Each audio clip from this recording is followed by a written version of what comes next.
વાત કરીએ foundation field બસમાં ફિઝિકલ લેયર એન્ડ વાયરિંગ રૂલ્સની. ઓકે, ફર્સ્ટ આપણે લેયર જોઈએ, ફિઝિકલ લેયર. ઓકે, તો એના કંઈક ફીચર છે. તે 31.25 kbps સ્પીડને સપોર્ટ કરે છે. ઓકે, 31.25 kbps સ્પીડને સપોર્ટ કરે છે. ઓકે, તે બાયફેજ એલ ઇન્કોડિંગ સ્કીમ સાથે 4 સ્ટેટ યુઝ કરે છે. ઓકે, બાયફેજ એલ ઇન્કોડિંગ શું છે એ આપણે આગળ સમજીએ. ઓકે, પછી નેક્સ્ટ ફીચર, ફાઉન્ડેશન ફિલ્ડ બસમાં જેટલા પણ ડિવાઇસીસ છે તે પાવર દ્વારા જ તેને આપી શકાય છે, પરંતુ તે ઓપ્શનલ છે. ઓકે, બધાને પાવર આપી શકાતો નથી. ઓકે, તો એક મેઇન ફીચર છે જે 31.25 kbps એટલે કે હાઈ ઓર લો સ્પીડ. ઓકે, તે 2 to 32 ડિવાઇસીસને સપોર્ટ કરે છે જેને પાવર સપ્લાય આપવામાં આવતો નથી. ઓકે, આ ખાસ યાદ રાખજો. પછી નેક્સ્ટ છે 31.25 kbps 2 to 6. ઓકે, અહીંયા 2 to 32 હતું. ઓકે, અહીંયા 2 to 6 ડિવાઇસીસ ઓર 2 to 12 ડિવાઇસીસને બસ દ્વારા પાવર સપ્લાય આપી શકીએ છીએ. ઓકે, આ 2 પોઈન્ટ ખાસ લખજો. પછી રિપીટર્સ બસ પર ડિવાઇસીસ મૂકીને લેન્થ વધારી શકાય છે. ઓકે, લેન્થ વધારી શકાય છે શું? રિપીટર મૂકીને. રિપીટરની આપણે આગળ પણ વાત કરી. રિપીટર એટલે કે શું? તો કે એ સિગ્નલ છે એને સ્ટ્રોંગ બનાવે છે. ઓકે, અને રીજનરેટ કરે છે. જે સિગ્નલ વીક થઈ ગયા હોય, ઓકે, એને સિગ્નલની સ્ટ્રેન્થ વધારે છે. ઓકે, અને એને વધારે લેન્થ આપી અને લેન્થ વધારી શકાય છે. ટૂંકમાં જે છે એ રિપીટર મૂકીએ તો સિગ્નલ સ્ટ્રોંગ થઈ શકે છે. ઓકે, પછી અલગ અલગ AWG. ઓકે, એટલે કે અમેરિકન વાયર ગેજ છે, જે એક અમેરિકન સ્ટાન્ડર્ડ છે.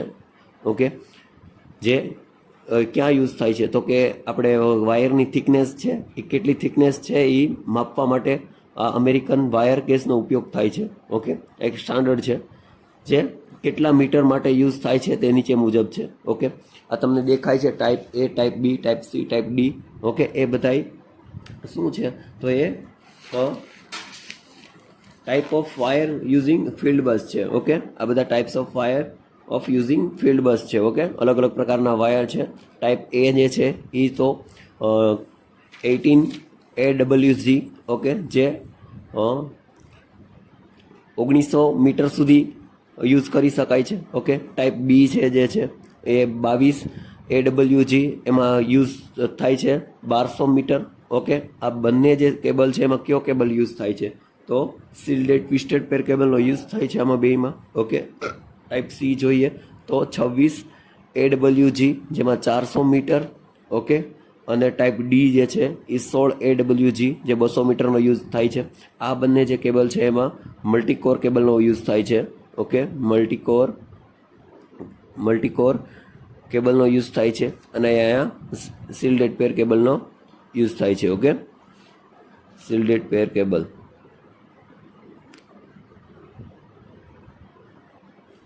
ઓકે, આગળ જો વાયરિંગની વાત કરીએ તો એના ફીચર જોઈએ તો foundation field bus wiring floating balance and termination register સાથે કનેક્ટ હોય છે.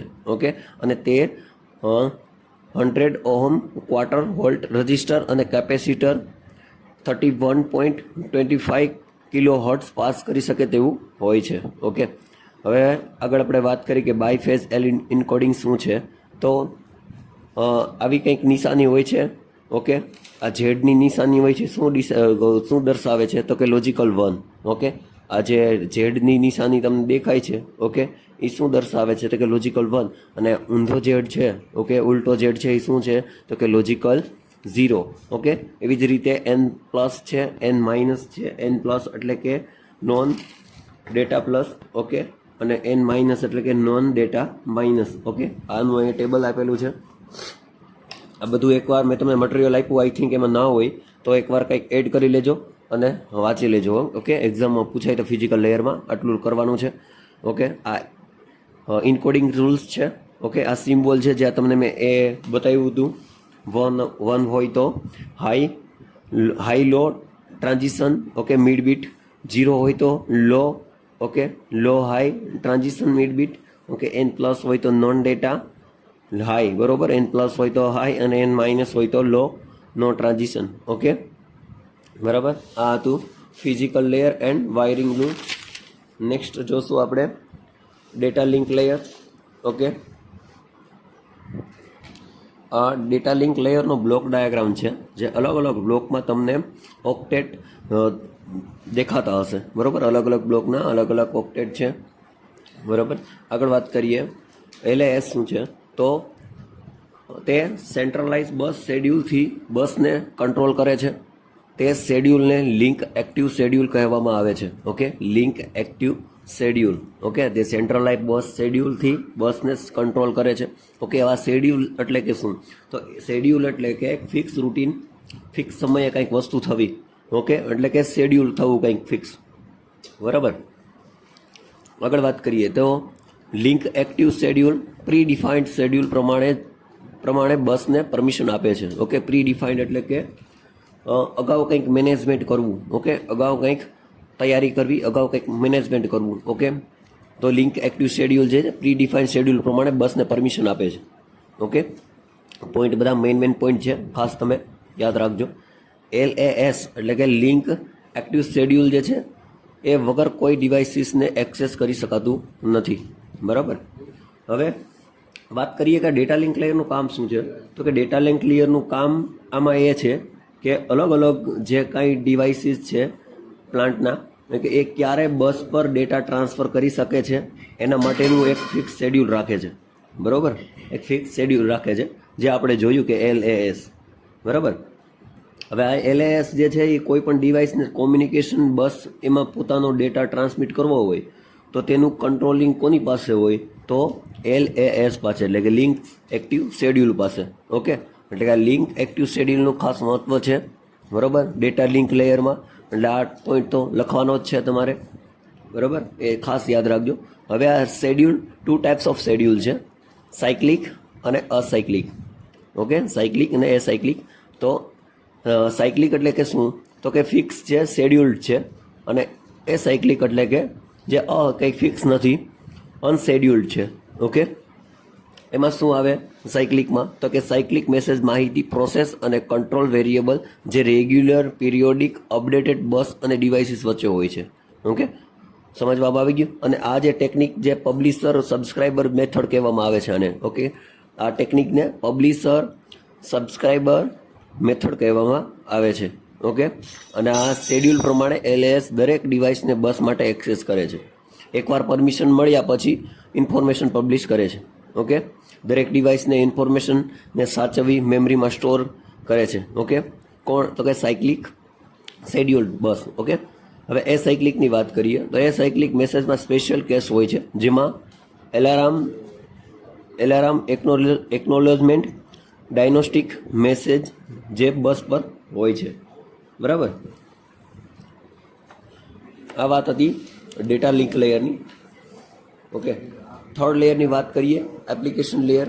ઓકે, આ જે સ્ટાર્ટિંગમાં તમે જો બધું લખી શકો છો કે આ જે છે ડેટા લિંક લેયર જે છે એની ઉપર એપ્લિકેશન લેયર આવે છે. ઓકે, એનું એપ્લિકેશન લેયરનું કામ શું છે, જે આપણે આગળ પણ OSI લેયરમાં સમજી ગયા. તમે થોડુંક એની માહિતી લખવી હોય તો તમે લખી શકો છો. અહીંયા મેં ડાયરેક્ટ પોઈન્ટ લખેલા છે.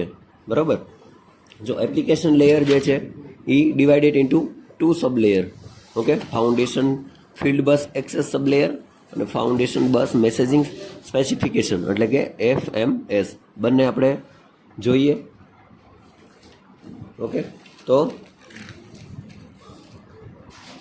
વાત કરીએ FFA એટલે કે ફાઉન્ડેશન ફિલ્ડ બસ એક્સેસ સબ લેયર. ઓકે, તો આગળના જે આપણે લેયર હતું ડેટા લિંક લેયર, એમાં આપણે મેઇન ફંક્શન એમ જોયું હતું. મેં તમને કીધું હતું કે LAS link active schedule. Okay, જો ડેટા લિંક લેયરમાં મેઇન ફંક્શન એવું જોયું LAS, જે લિંક એક્ટિવ શેડ્યુલ, જેની મદદથી આપણે દરેક ડિવાઇસીસને ફિક્સ રૂટીન ફિક્સ શેડ્યુલ કહી શકીએ છીએ. ઓકે, તો હવે આનો યુઝ શું એપ્લિકેશન લેયરમાં? આનો યુઝ શું?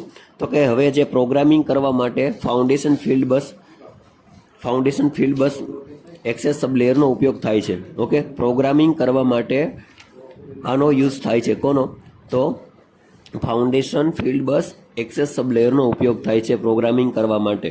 ઓકે, આ મેઇન પોઈન્ટ છે. આ પોઈન્ટ તો આવવો જ જોઈએ અને આ પોઈન્ટ લખવાનો છે તમારે. બરાબર, એની જો સર્વિસીસની વાત કરીએ તો client server with a dedicated client LAS, okay, અને સર્વરલ સર્વિસ, ઓકે, બસ ડિવાઇસીસ, અને પબ્લિશર સબસ્ક્રાઇબર અસ ડિસ્ક્રાઇબ્ડ અબોવ, ઓકે. આ એની સર્વિસીસ હતી, ઓકે. વાત કરીએ નેક્સ્ટ ફાઉન્ડેશન ફિલ્ડ બસ મેસેજિંગ સ્પેસિફિકેશનની, ઓકે. ઓકે, તો આગળના જેમાં આપણે FFF જોયું, બરોબર, એમાં શું હતું કે એક મેઇન હતું LAS, બરોબર. તો આમાં એક મેઇન જે છે એ છે ઓબ્જેક્ટ ડિક્શનરી, ઓકે. આમાં ઓબ્જેક્ટ ડિક્શનરી આવે છે જે આમાં ઇન્ક્લુડ થવી જોઈએ. આમાં ઓબ્જેક્ટ ડિક્શનરી હોય છે લાઇક બુક, ઓકે. તમે જે બુક છે આપણે, બરોબર, એમાં આગળ ઇન્ડેક્સ હોય છે. એ ઇન્ડેક્સ દ્વારા આપણે સાથે એની સામે પેજ પણ હોય છે, ઓકે. તો આપણે શું કરીએ છીએ, તો ગમે તે ટોપિક હોય એને આપણે ફાઇન્ડ કરવો હોય તો બહુ સરળ થઈ જાય છે ઇન્ડેક્સ જોઈને, બરોબર. તો એ શું છે, ઓબ્જેક્ટ ડિક્શનરીનો યુઝ કરવામાં આવે છે આમાં, ઓકે. તો આમાં ફાઉન્ડેશન ફિલ્ડ બસની વાત કરું તો આમાં all data type description and all communication object find કરી શકીએ છીએ ઓબ્જેક્ટ ડિક્શનરીની મદદથી, ઓકે. તો આમાં ફાઉન્ડેશન ફિલ્ડ બસ મેસેજિંગ સ્પેસિફિકેશનમાં શું આવે, તો ઓબ્જેક્ટ ડિક્શનરી, ઓકે. અને આમાં ફાઉન્ડેશન ફિલ્ડ બસ એક્સેસબ લેયરમાં શું આવે, તો પ્રોગ્રામિંગ કરવા માટેનો યુઝ થાય છે, ઓકે. ફાઉન્ડેશન ફિલ્ડ બસ એક્સેસબ લેયરનું પ્રોગ્રામિંગ કરવા માટે, જે આગળ આપણે જોયું હતું LAS, બરોબર, ઓકે. આગળના લેયરની વાત કરીએ, યુઝર લેયર, ઓકે. તો ફાઉન્ડેશન ફિલ્ડ બસમાં વપરાતા 8 લેયર તરીકે યુઝર લેયરનો ઉલ્લેખ થાય છે, ઓકે. જે OSI મોડેલના એપ્લિકેશન લેયરની ઉપર હોય છે યુઝર લેયર, ઓકે. આ સ્તરને 8મા સ્તર તરીકે ઓળખવામાં આવે છે. આ એક યુઝર લેયરની વાત થઈ. આવી રીતે તમે એપ્લિકેશન લેયરનું પણ લખી શકો, જે આપણે OSI મોડેલમાં જે જોયું હતું, અને આના બ્લોક ડાયાગ્રામ ઉપરથી પણ તમે લખી શકો, ઓકે. હવે ફાઉન્ડેશન ફિલ્ડ બસમાં લેયર 3 મુખ્ય કાર્યો માટે જવાબદાર છે. એક છે નેટવર્ક મેનેજમેન્ટ, બીજું છે સિસ્ટમ મેનેજમેન્ટ, અને થર્ડ છે function block device description service, okay. આ 3 મુખ્ય કાર્યો જે છે, ઓકે, ફાઉન્ડેશન ફિલ્ડ બસના, ઓકે. તો વાત કરીએ ફર્સ્ટ નેટવર્ક મેનેજમેન્ટની, તો એનું કામ શું, તો નેટવર્ક મેનેજમેન્ટનું કામ તો પરફોર્મન્સ ચેક કરે છે. પરફોર્મન્સ ચેક કરવા માટે, તેનું મોનિટરિંગ કરવા માટે, અને બધા લેયર વચ્ચે કોમ્યુનિકેશન થાય છે તેનું મેનેજ કરવું, ઓકે. એ કામ કોનું છે, તો નેટવર્ક મેનેજમેન્ટનું, બરાબર, ઓકે. રિપીટ કરું છું, તો આનું કામ પરફોર્મન્સ ચેક કરવા માટે, તેનું મોનિટરિંગ કરવા માટે, બધા લેયર વચ્ચે જે કોમ્યુનિકેશન થાય છે તેનું મેનેજ કરવું, ઓકે. આ કામ કોનું છે, તો કે નેટવર્ક મેનેજમેન્ટનું. નેક્સ્ટ વાત કરીએ સિસ્ટમ મેનેજમેન્ટ, તો ક્યાં ડિવાઇસનું ક્યુ એડ્રેસ આપવું, એ કોનું કામ, તો સિસ્ટમ મેનેજમેન્ટનું. એડ્રેસ વગર કંઈ પોસિબલ નથી, ઓકે. તો કયા ડિવાઇસનું ક્યુ એડ્રેસ આપવું, એ બધું કામ કોનું છે, તો સિસ્ટમ મેનેજમેન્ટનું. થર્ડ છે ફંક્શન બ્લોક. આમાં પ્રી પ્રોગ્રામ બ્લોક હોય છે, ઓકે. પ્રી પ્રોગ્રામ બ્લોક એટલે કે અગાઉથી બધું કરી નાખેલું હોય, પ્રી પ્રોગ્રામ કરી નાખેલા હોય, ઓકે. જેના લીધે સિસ્ટમને કન્ફિગ્યુરેશન એન્ડ પ્રોગ્રામિંગ માટે વધારે ટાઈમ નથી લાગતો, ઓકે. કેમ કે પ્રી પ્રોગ્રામિંગ બ્લોક્સ હોય છે, ઓકે. એટલા માટે કન્ફિગ્યુરેશન અને પ્રોગ્રામિંગ કરવા માટે વધારે ટાઈમ લાગતો નથી, ઓકે. નેક્સ્ટ જે આ તમે ડાયાગ્રામ જોવો છો, આ જે ફિગર જોવો છો, ઓકે, જે અલગ અલગ તમે બ્લોક જોવો છો, user application, field messaging specification, પછી field access sub layer, data link layer, physical layer, okay. તો આ મેસેજ ઇન્કોડિંગ ડિકોડિંગ એક્ઝામ્પલ છે, ઓકે. આપણે યુઝર ડેટા છે, ઓકે. તો આપણે ડેટા કંઈક આપીએ છીએ, ઓકે. એ ડેટા આપણે ક્યાં આપીએ છીએ, તો FMS ઇન્કોડિંગ અને યુઝર ડેટામાં, ઓકે. એ FMS આપણે જે જોયું આગળ માં શું હોય, તો ઓબ્જેક્ટ ડિક્શનરીની વાત થઈ હતી આપણે FMSમાં, ઓકે. તો એ શું કરશે, તો ફાઉન્ડેશન ફિલ્ડ બસનો ડેટા એક્સેસ કરી શકાય છે, બરાબર. આપણે એમાં નક્કી કરશે કઈ જગ્યાએ છે, ઓકે, ઓબ્જેક્ટ ડિક્શનરી દ્વારા particular, okay. First of all શું કર્યું કે યુઝર ડેટામાં આપણે કંઈ પણ ડેટા ઇનપુટ કરીએ છીએ, પછી FMS ઇન્કોડિંગમાં ઓબ્જેક્ટ ડિક્શનરી હોય છે જે પર્ટિક્યુલર ફાઇન્ડ કરશે કોઈ બી, ઓકે. પછી ટાઈપમાં આવ્યા જાય તો ટાઈપ નક્કી કરશે, ઓકે. પછી DLL એડ્રેસિંગમાં જશે, DLL એડ્રેસિંગ અને frame check sequence, okay. DLL એટલે ડેટા લિંક લેયર એડ્રેસિંગ, અને ફ્રેમ ચેક સિક્વન્સ એટલે કે એ ફ્રેમ જે છે એને ચેક કરશે, એરર ફાઇન્ડ કરશે, બરોબર, આનું કામ એ છે. ઓકે, અને ફાઇનલી DLL PDD એમાં આવશે.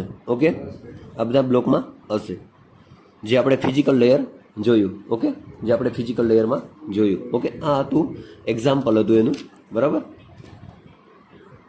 તો ફાઉન્ડેશન ફિલ્ડ બસમાં આપણે આટલું લખશું. જો એક્ઝામમાં ક્વેશ્ચન પૂછાય તો આટલી વસ્તુ આપણે લખવાની રહીએ. Okay, thank you.